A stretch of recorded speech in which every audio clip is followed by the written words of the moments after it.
you're working with people, and so you have to remain open to how they're interpreting something, how they're feeling about the music.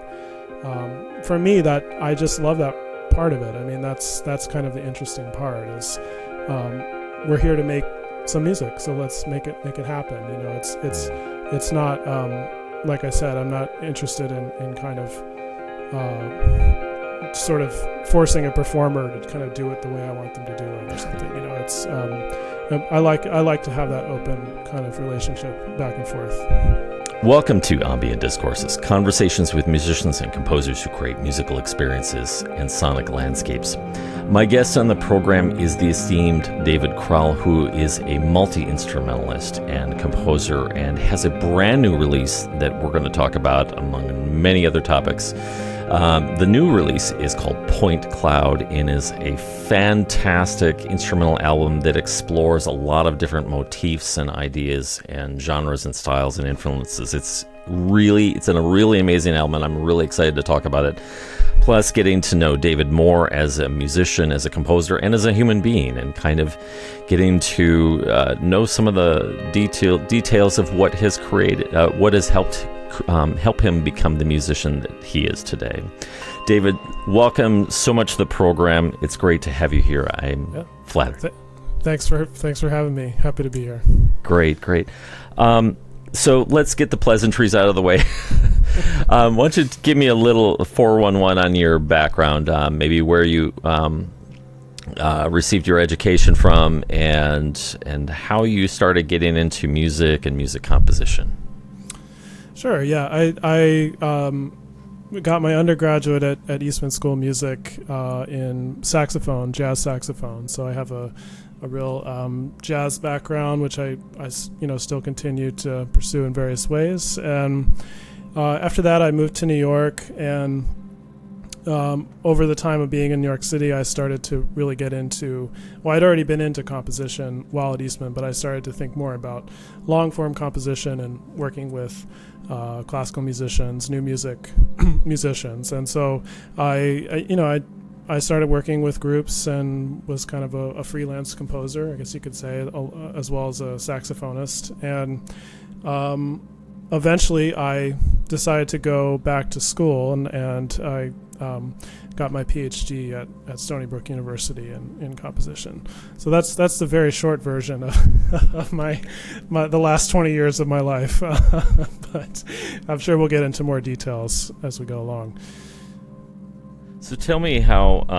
So what is it about composition that when you were first thinking about getting into music composition, what was the allure for you, and what kind of drew you in? Well, initially, and still to this day, I was interested in writing music for improvisers. So being an improviser myself, which is kind of its own practice, really, understanding what improvisers can bring to a composition, what they can bring to written material, as well as unwritten material. And so I was basically inspired by music that I heard at Eastman to become a serious composer.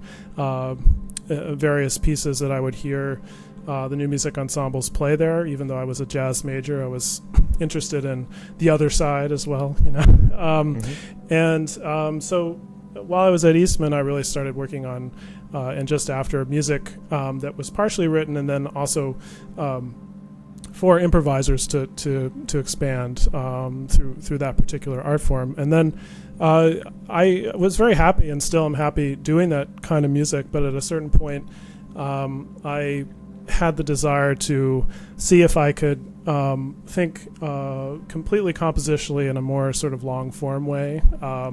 So rather than relying on improvisers in an ensemble, which would include myself, to sort of fill out the picture, I thought, well, let me see if I can fill out the picture myself, at least compositionally. Of course, performers are essential in terms of interpreting that music, and so it's never all the composer. But I was interested in just trying to expand my musicianship, basically, moving into different realms of music and seeing if I could conceive of long forms kind of in their entirety as a composer. Wow.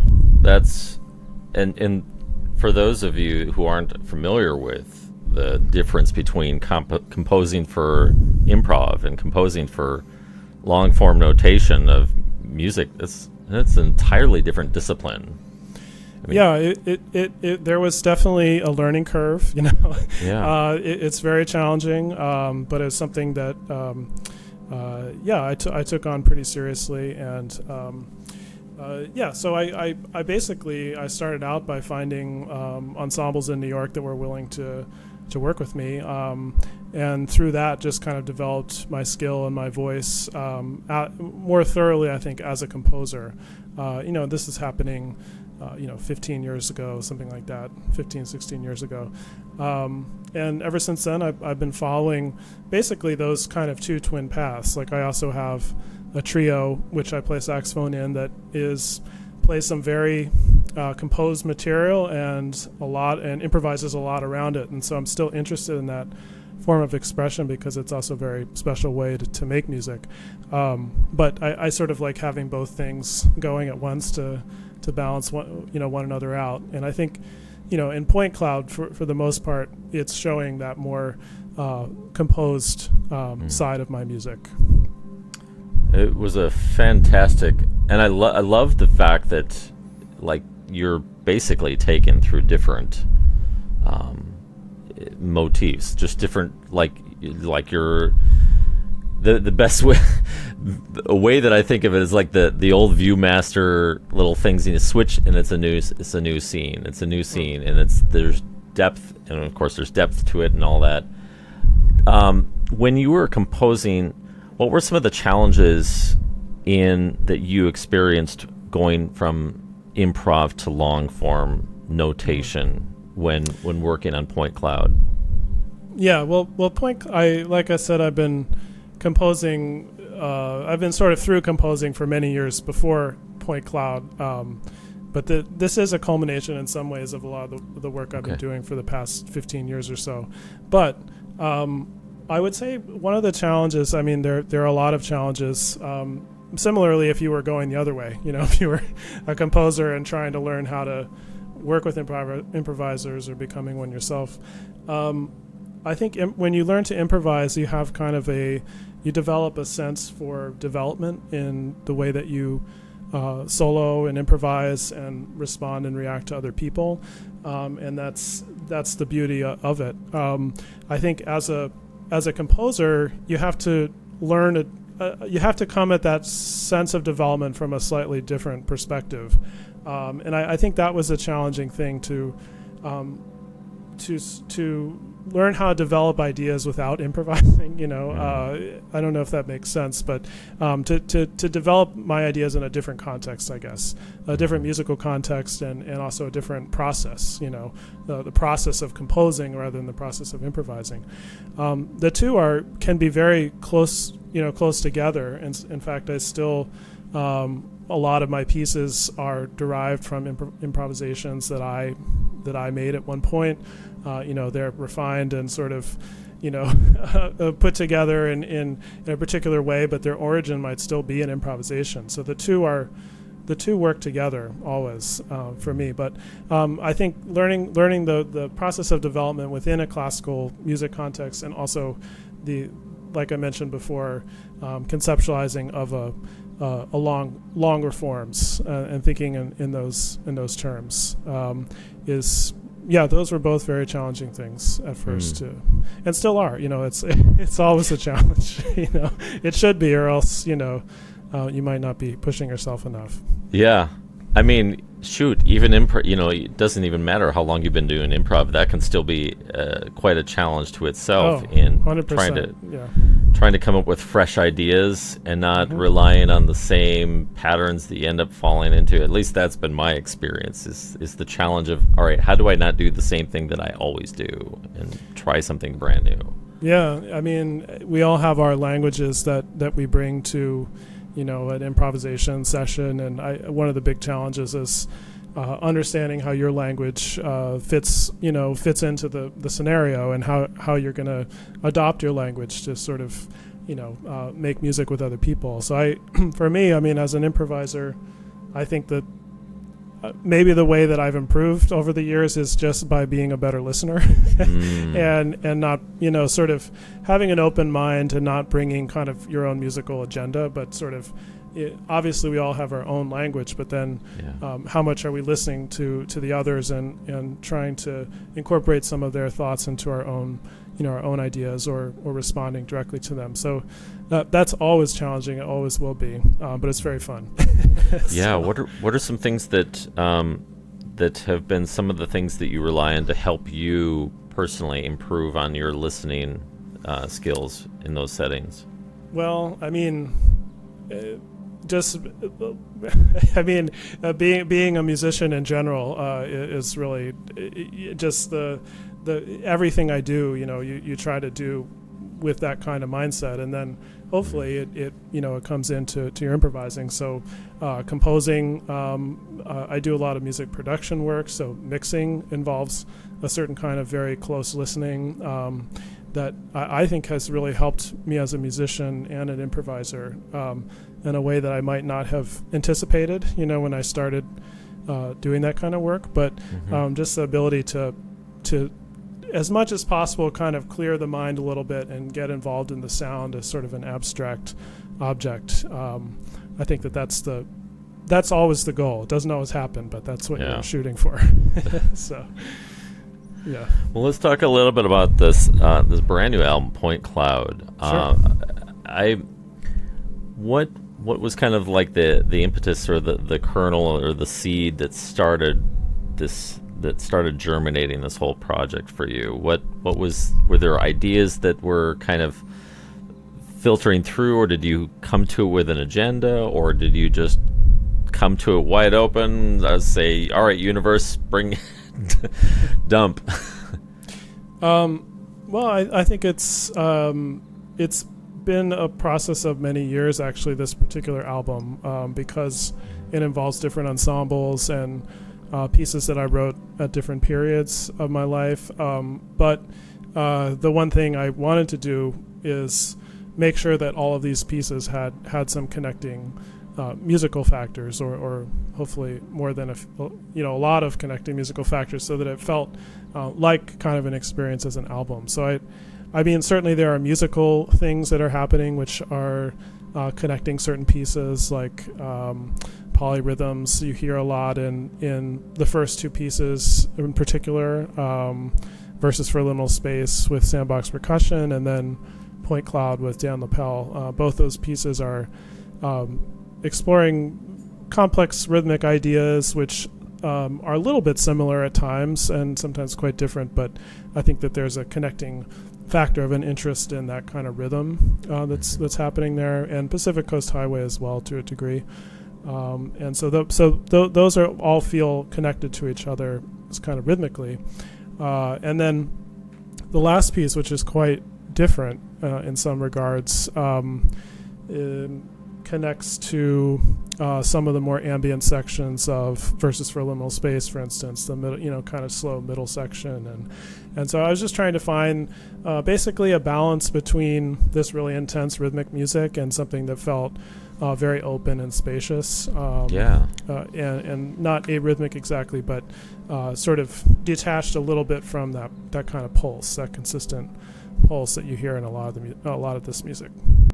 Let's take a listen to one of the tracks from Point Cloud. This is Verses for a Liminal Space by David Crowell, here on Ambient Discourses.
What were some of the visuals that kind of played in for you when you were composing and slowly refining, maybe just starting out with verses? What were there any visuals that were like prominent in your mind, or things, ideas or motifs that you were exploring from more of a metaphorical standpoint?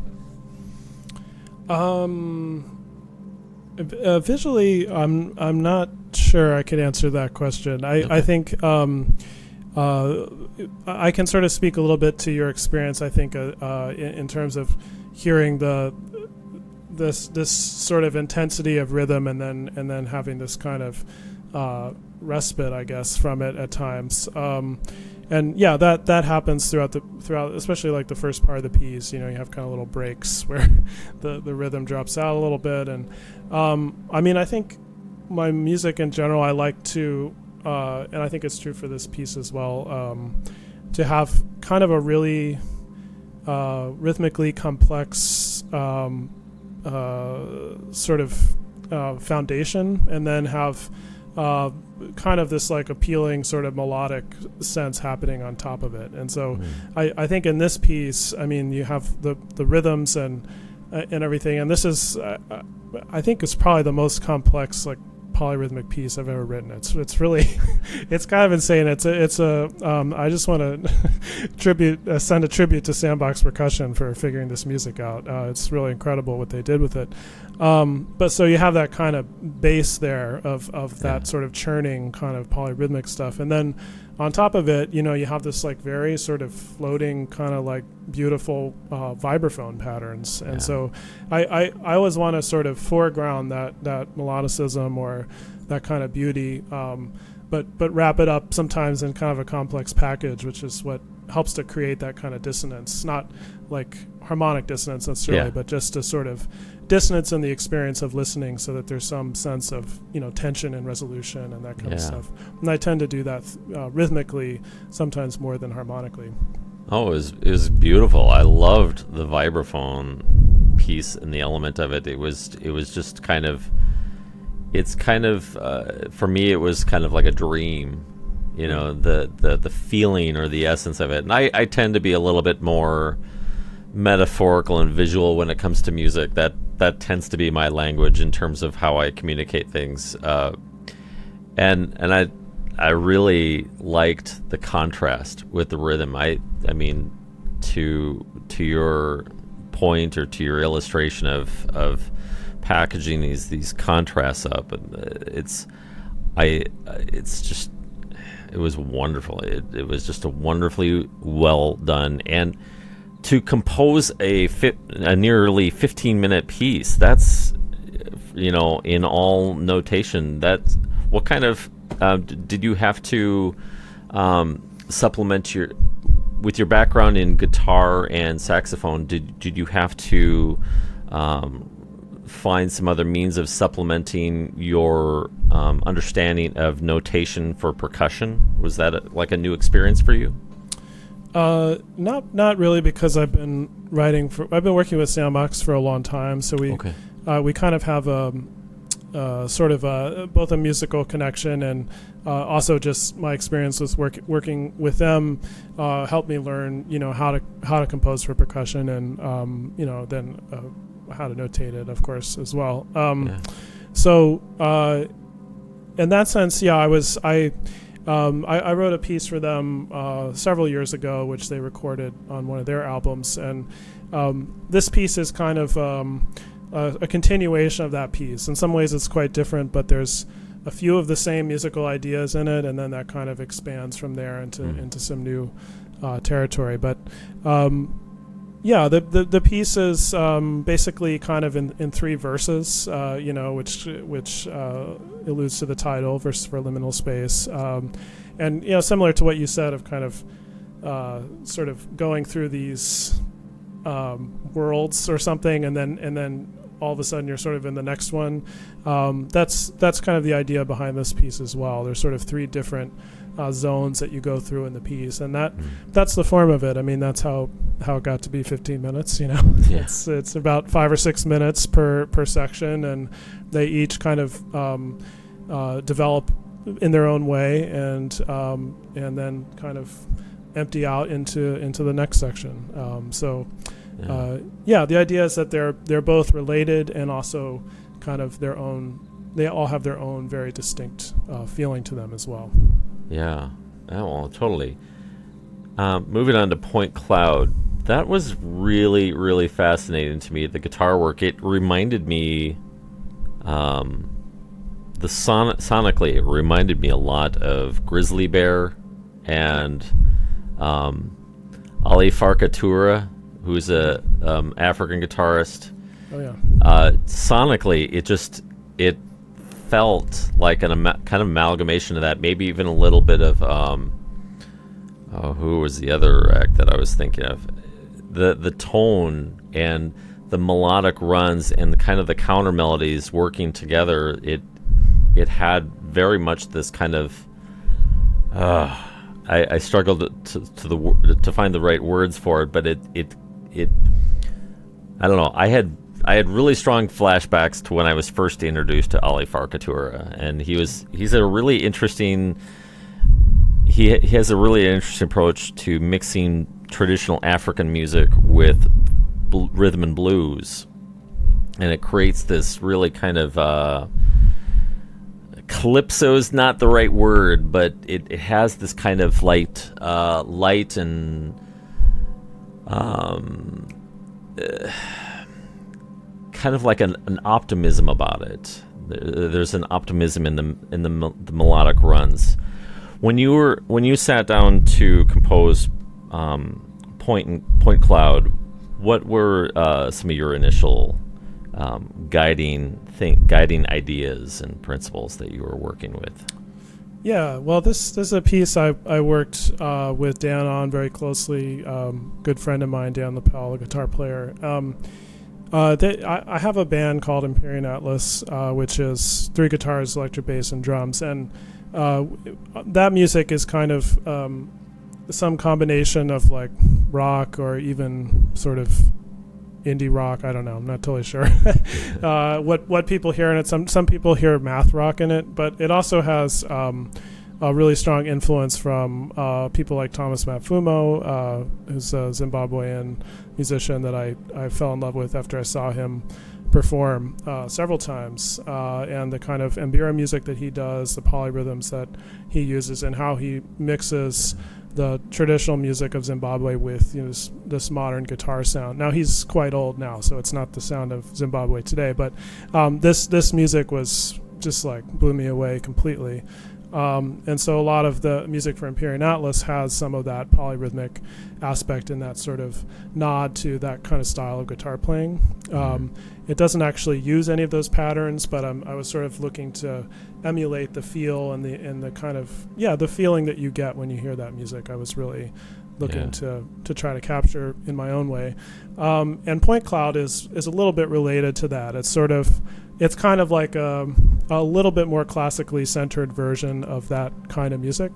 And Dan had seen Empyrean Atlas actually, several times and really liked that music. And so I just felt that we had this, connection that we could kind of proceed in this interesting way where we can combine, classical music sort of, electric counterpoint being sort of a bass line for the work, responding to that piece by Steve Reich, but also including all these other influences that we both were really into, and so it was a good meeting of the minds, and sort of both interested in kind of capturing that sort of sound. So you're hearing Ali Farkatura was not a direct influence, but I'm not surprised that you hear that in it. There's something that's close to that, which is an influence in some of the music, particularly like sections of Point Cloud 1. I think have some real kind of nods to that style of guitar playing, which I really love. Yeah, it was really well done. How long had you? I know you'd mentioned that you'd been working with Sandbox Percussion for many years now. How long have you been working with Daniel? Dan, I think this was our first project together, but this was recorded in 2018 actually. So it's the oldest recording on the record. Oh wow. Yeah, I mean we had been friends before that, but this is kind of the first project we embarked on. And since then, of course, he's also on Pacific Coast Highway along with Mark Grigic, guitar duo, and I also work with him on recordings as an engineer too, that he's interested in doing. And so yeah, we've had a long musical relationship that continues to this day. So that's cool. and that is a theme on this record. I mean, all these musicians I've been working with for a really long time, and so I think that's an important part to show, important thing for a composer to showcase those relationships, because usually they bear the most fruit. You know, when you really know someone's voice and they know your voice, it really helps to bring things out musically that you know can work. Yeah. You know, when I was talking with composer Tina Davidson, she was talking about her role or her relationship with the choral ensembles that she writes music for whenever she's commissioned for pieces. And she talked a little bit about the nature of her relationship and the interchange and the interplay between the composer and the performer. Could you talk about the nature of your relationship that you have with Dan, with Sandbox Percussion, with all the other artists that you've worked with, and what that relationship is like, and what are some of the important things that you feel like need to continually be cultivated and nurtured in order to have a really successful piece? Yeah, I mean that's a big question. I think it's different for everybody, and it's also different for me depending on the ensemble, right? I mean, because you know the different people have different modes of working and ways of thinking about music and all that kind of stuff. With Sandbox, it's a very easy musical relationship. I mean, there's not a lot of struggle there, because especially at this point, because we've sort of know each other's voices, and they have a great combination of being very musical in all the best ways, but also being incredible technical monsters on their instruments. So we get to, basically what that means is that we get to start right with the music.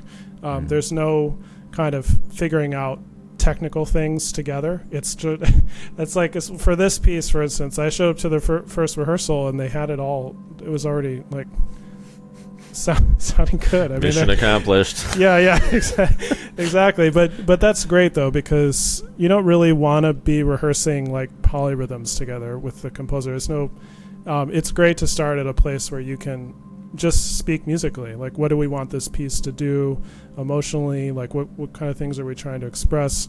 And that's something that I like to work out with people in real time. I mean, I'm very much not a dictatorial composer. I try to remain open to suggestions. Even sometimes, I'll change music depending on what I hear. I'll rewrite stuff. I think a lot of composers do this, but I try to just remain very open-minded in the process of creating a piece. So that depends, of course, on how the performers are hearing it and how they're performing it. So you might change something in a piece just because you hear them play it and you hear what they're doing with it, and you think, oh, okay, they're hearing it that way. Let me see, how can I come to them? It's not an edict from down on high. You must perform this exactly as it's written, and that whole thing. And I think that comes from my improvisational background, perhaps, is that I do try to remain open to those kinds of collaborations. So I think all the pieces on this record have that as a crucial part of that collaborative process. Like, working with Dan on Point Cloud was very much about. We spent a lot of time just finding guitar sounds together, which was really fun. I mean, of course, learning the parts and recording the parts and all that, but it was this very detailed.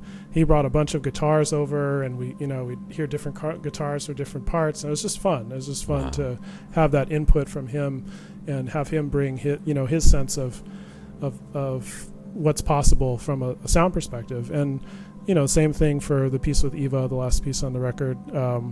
I mean, that was a very, very much a collaborative process as well, in terms of coming up with her part, figuring out.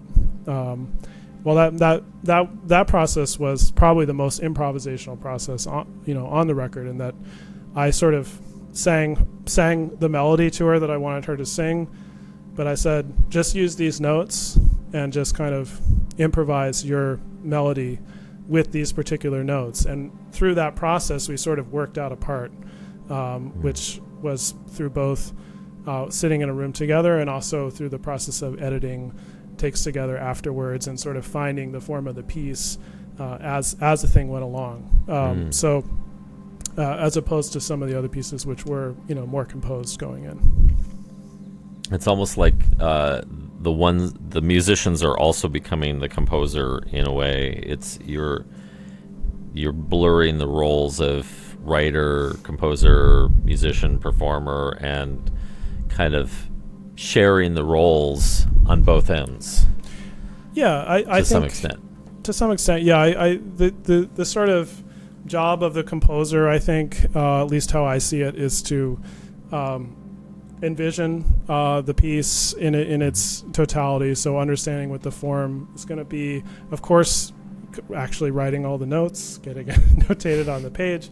So there's a lot that happens before it reaches the performers that is conceived by the composer. Yeah. But then you're working with people, and so you have to remain open to how they're interpreting something, how they're feeling about the music. For me, that I just love that part of it. I mean, that's kind of the interesting part is. We're here to make some music, so let's make it happen. It's not like I said, I'm not interested in kind of sort of forcing a performer to kind of do it the way I want them to do it or something. It's I like to have that open kind of relationship back and forth. That's really good. I really enjoyed the last piece. 2 hours in Zadar was just I'm an ambient music junkie. That's have the title of your podcast. Yeah. But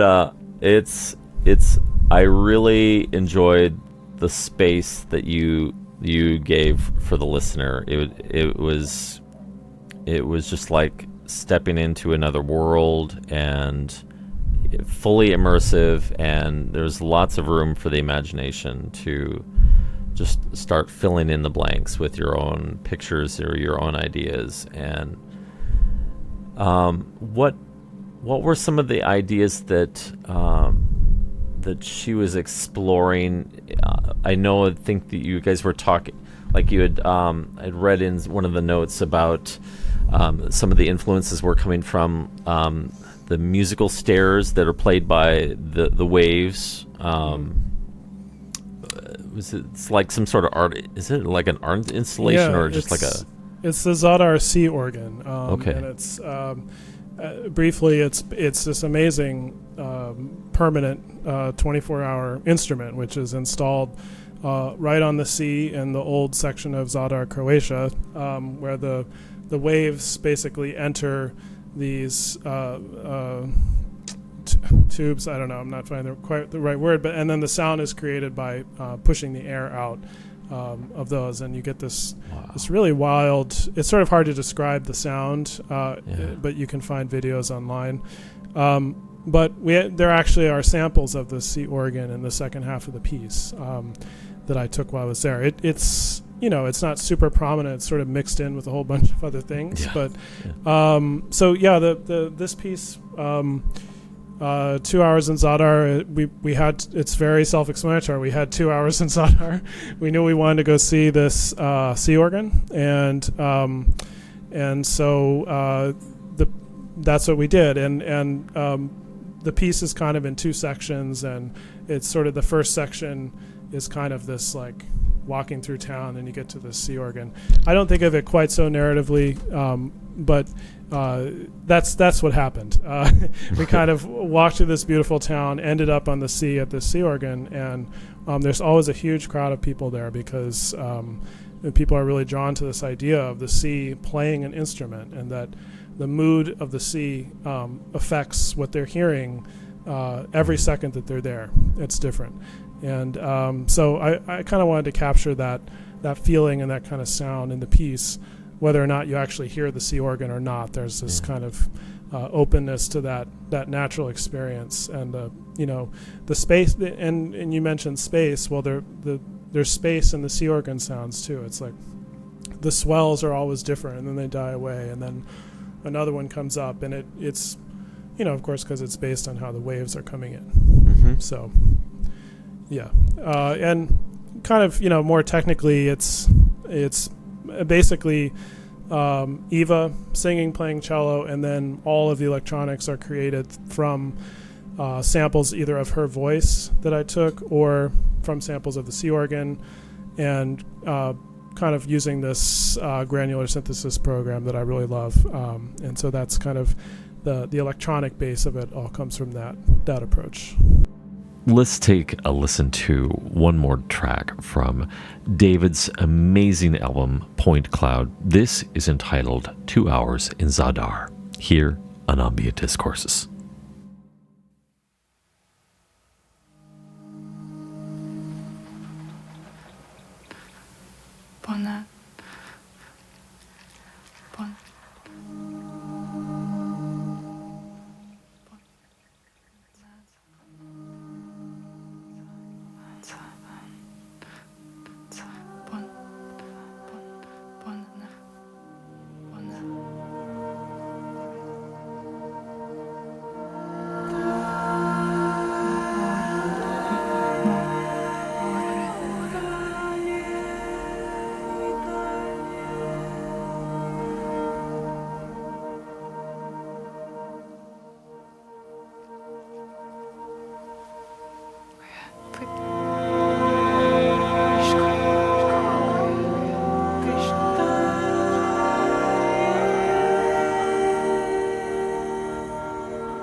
It reminds me of some of the music that I'm not sure if you're familiar with. There's a utility, or it's a little device called Plant Wave, and it uses the electrical magnetic frequencies emitted from plants.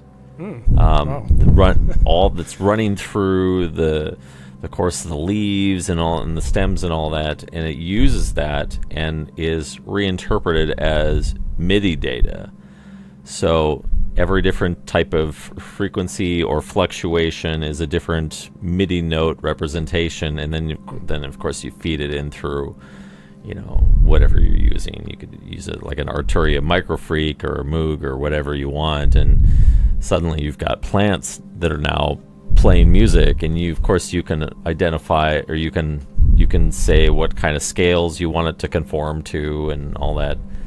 So it'd be really interesting to see those two worlds kind of merge together, just water and plants making music together. Well, there's also a great permanent exhibition by John Luther Adams, a composer in Alaska, where I went to high school, in Fairbanks at UAF, and basically he set it up so that all of the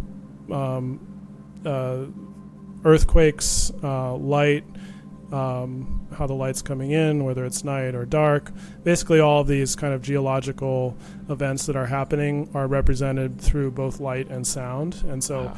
And that way it's similar in a basic sense to the C organ, in that the nature itself is kind of determining the music that you're hearing. And I haven't done any of that kind of thing as a composer myself, but I always love that approach to thinking about music. And John Luther Adams has done a number of things like that.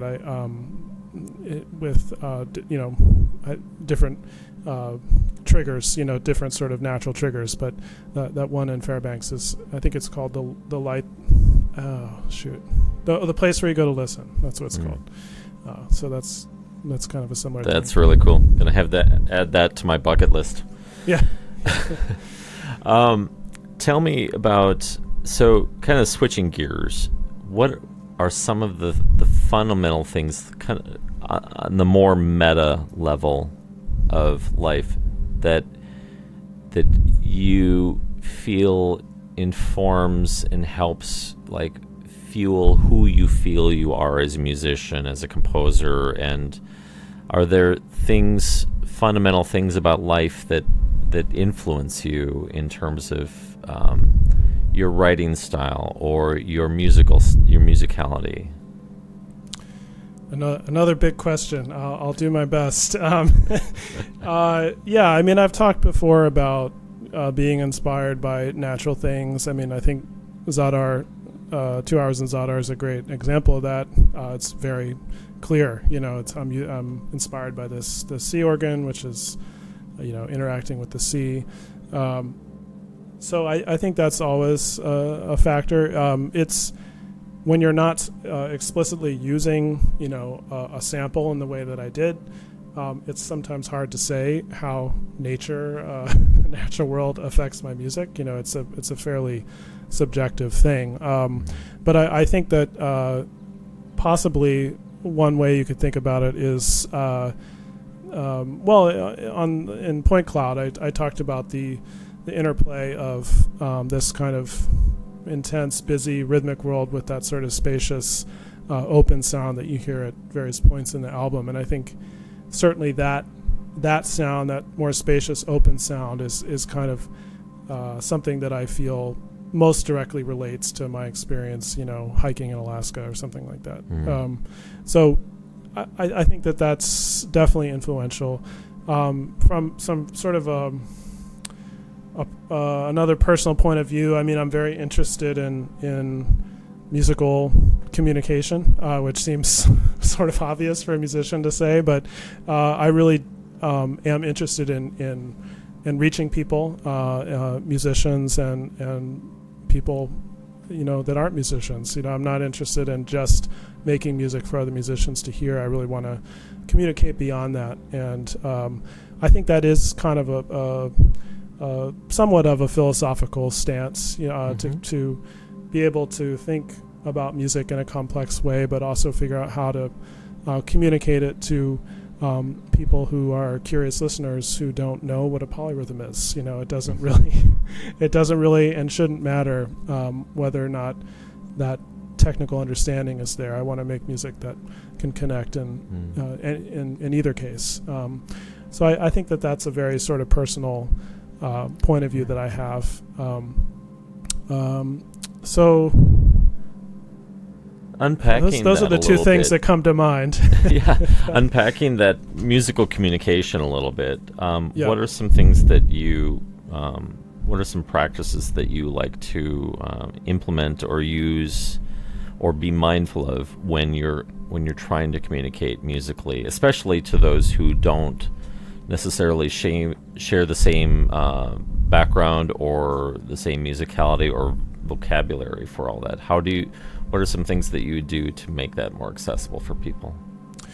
Well, it's interesting because I think when you're actually composing, you can't think about any of that. You just have to work on what you're working on, and you'll see what happens. And you have to follow your intuition, and you can't be regulating yourself in that kind of way. At least it doesn't work for me, and would probably make my music worse if I was very actively trying to think, oh, is this going to appeal to people, or whatever. Right. But I think if you have that general sense that that's what you're here to do, as a musician, that's what you're interested in doing, that becomes your music. Your personality and your philosophical orientation, that affects your life, everything that you do, and that includes music. So I think it's just more sort of a general opinion about the purpose of music in society, right. And wanting to have that kind of communication and have that sort of open expressiveness be a part of what I do is important to me. Mm. Yeah. And good show and good liner notes is always useful for the end listener too. Yeah, exactly. So along the lines of influences and things, tell me about one or two people that have been extremely influential for you and who your musical life would not be the same without. Yeah, again, there's quite a few, but I think to pick a couple, I would definitely say my encounters with Steve Reich are very important. His piece, Electric Counterpoint, I talked about earlier as kind of being a starting point for Point Cloud. I think, sonically they're quite different in some ways, but the inspiration of that piece, which I've heard several hundred times, probably at least, is very much a part of that piece and some other pieces I've done. I mentioned Thomas Matfumo earlier as someone who who caught my ear live for the first time, and then from there I explored his recordings. But the presence of that music live in front of people was astounding. I can't describe how incredible it was. It was one of the greatest experiences of my life musically. I mean, easily just standing there listening to his band play. And I think that was inspirational because there was such a depth behind it. You could just sense his musicality, and the musicality of his band was so profound that you just have to try to absorb that, as a musician, and that's what we're here to do, is learn from each other in that way. So those are two of them. Thinking more from the jazz side, Steve Coleman has been a big influence over the years. Saxophonist, leader of the M-Bass collective. His music, his kind of beat-oriented polyrhythmic music was really important to me, especially when I was at Eastman, 20 odd years ago now. I really was inspired by that kind of approach. As far as electronically, I really love Finez, the Italian guitar player / producer of electronic music. I think you can hear some of that influence maybe in 2 Hours in Zadar, and some music I wrote recently that I haven't released yet, but very much is influenced by him, and that's also a influence that's quite old.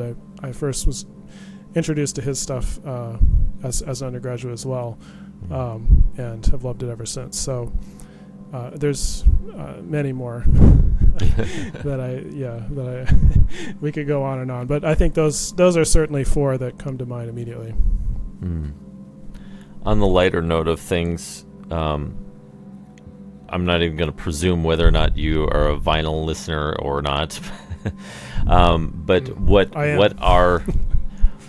are two of your albums right now for you that are like, oh yeah, this is the money right here, right now, this moment in my life? What are some albums right now that are that for you?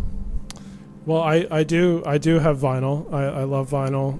I don't prefer vinyl over digital. I find them just different. Yeah. And I sort of like both of them.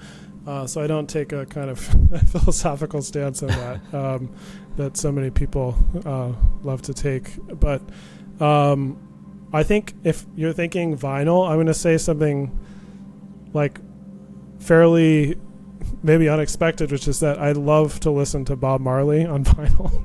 Yeah, because the bass in that music is just so phenomenal. And so I think he's someone I've always loved his music, and obviously most of the world loves his music too. But he was such kind of a legend and a musical icon that it's hard to listen to his music objectively kind of anymore. But if I really just forget that it's Bob Marley and I just listen to those grooves and all the instruments and how they're working together, particularly on vinyl, it's just a phenomenal experience. I mean, his band was absolutely unbelievable in terms of the feel and just the ability to let all of the parts breathe and have their own space, which is very contrapuntal, if you want to be dorky about it. But and I really appreciate about it, and also the vinyl thing for Bob Marley is just great. Oh yeah, I mean, come on, that warm analog sound with just the with the bass, it's really good. Yeah, oh, chef's kiss. I'm right there with you. Give me some Bob Marley or or some Herbie Hancock. I've got a few of his on vinyl, and just so enjoyable. I don't know if you've heard of Jacob Collier. He's another musician that I've got most of his stuff on vinyl, but I'll listen to it on digital either. I'm not, for the record, I am not deeply philosophical about which is better than vinyl or digital. To your statement, it's just different. But Jacob Collier, he is one of the first musicians that got me with his arrangements and his compositions when I started to subconsciously see color hearing music. There's something about his composition style and the way and how densely packed it is with stuff that's just like it invokes color for me, which is I've never had music do that before, but he'd be one of my go-tos on vinyl right now. I mean, I've been listening to vinyl. I got a record player a couple years ago or something. I think if you listen to older engineers talk about the whole vinyl digital thing, they all prefer digital because when they were recording, back in the day when vinyl was the only outlet for their final music, I mean, it sounded nothing like it did in the studio. It's like, and that's the same with tape too. Like they'd be in the control room, the band would be playing, they'd hear it live and be like, man, that sounds great, and then they'd play it back on tape, it would immediately sound different, not the same. The same process happens when you transfer that music to vinyl. People like the way that sounds, but it doesn't sound like it sounded. Whereas I think digital is a very accurate representation of what it actually sounds like, and I think that's amazing. It's amazing to have that. And it's also amazing to have this kind of colored sound that we get with vinyl. And I think you can think of it in terms of color when you hear vinyl. It is a much warmer sound. and it's very pleasing. Yeah, I mean, I'm pro both. Same here. Same here.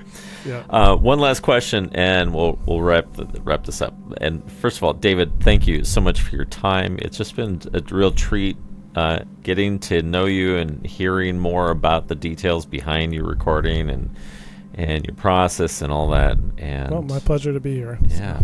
So this is with my last guest. We got on the subject of social media. In fact, his album that he had composed was as a direct criticism about social media. That we look to it. We look to it for advice. In fact, he had a really profound statement, which I'm going to have to just kind of wing it. I don't remember it word for word, but it was something to the effect of, we are looking for the cure from this very same person who sold us the disease. So we're looking for the cure for our ailments. We look to social media, but we keep scrolling and scrolling, and that's the one who sold us the disease to begin with. But yep. So his point was about giving advice, and that we're inundated with advice. But with with that aside, I think that each of us as musicians, as composers, with our own history, our own experiences, we have things that we encounter along the way that we're like, wow, that was a really profound thing that I just learned or experienced, something that's transformative for you and feels like, man, if I would have known about this 10 years ago, 15 years ago, that would have just been a game changer for me. What is maybe one or two things that for you, things that you had learned along the way or experiences you had that transformed you that were transformative for you as a musician or a composer? So his was social media. It doesn't have to be about social media. I was just go ahead. Yeah, I mean, I've touched on a few of them already. I mentioned that Thomas Matfumo concert. Music is such a cumulative thing. I mean, it's hard to. There are definitely a few experiences that I've had that felt particularly like kind of a line in the sand. Like, okay, this is pushing me in this direction very specifically. But there's also so many smaller experiences and things that you learn about yourself as you're writing a piece, what your tastes are, what your preferences are, what you want to communicate. We talked about your priority in terms of how you think about communication and that kind of thing. And so, the musician I am now is just an accumulation of a million small things that I've sort of learned over the years, or have been taught by other people, or sort of exposed to by other musicians or teachers or everything. So, I mean, that's kind of the beauty of music, I think, is that it is a consistent learning process that never ends. At least, hopefully, it doesn't end. So, I like I said, I think, that concert I mentioned with Matfumo, that was a very specific experience, which led me to start a band and like completely change the sound of my music. So that was a dramatic version of that. But then, we can't forget about all the little things that we sort of pick up along the way. And I think that's really the heart of it, is that constant desire to learn and to explore, different kinds of sounds and work with different kinds of people and be influenced by other people, learn from other people. It sometimes is hard to always remain open to that, but that's part of being an artist, is you have to keep your mind open, keep learning, and then you end up where you are, wherever that is. Yeah. So, well, that's wisdom right there. I mean, it's you're talking about the very essence of our being throughout life, that you're just you're just this constant motion of being, and you're constantly evolving and changing with all the little micro things that come along your way. And that's 100%. I really actually appreciate you bringing up the fact that it's all these little tiny things that we learn and choices we make along the way that have made us who we are and have. Yeah.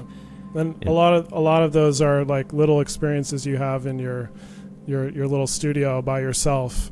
You know, just like with headphones on and like certain musical decision you just made and being like, oh wow, that's it, you know, that's the one, and no one's there, you know, no one's there. It's all you. It's all you. It's just a little personal moment that you have, and that's in the end kind of really where it's at. I mean, that's that discovery is, and that happens with other people too. It's not just always you alone in your studio, of course, but yeah. Wow, David, I really just appreciate your time. I appreciate your wisdom. The album is wonderful. I've listened to it dozens of times now. Oh, thank you. And appreciate that. I really love all of the different places that you take us through musically. It was a real treat, and I can't recommend it enough. The album is Point Cloud, and it's released out on Better Company Records. You can find it out at davidcrowell.bandcamp.com. I believe you can find also more information out at davidcrowellmusic.com. David, thank you so much. Also, my thanks to Kira, of course, and all the other folks over at Jensen Artists for hook up this relationship and this conversation. So, but David, thank you so much for your time. I appreciate it. Thank you. It was really a pleasure to chat.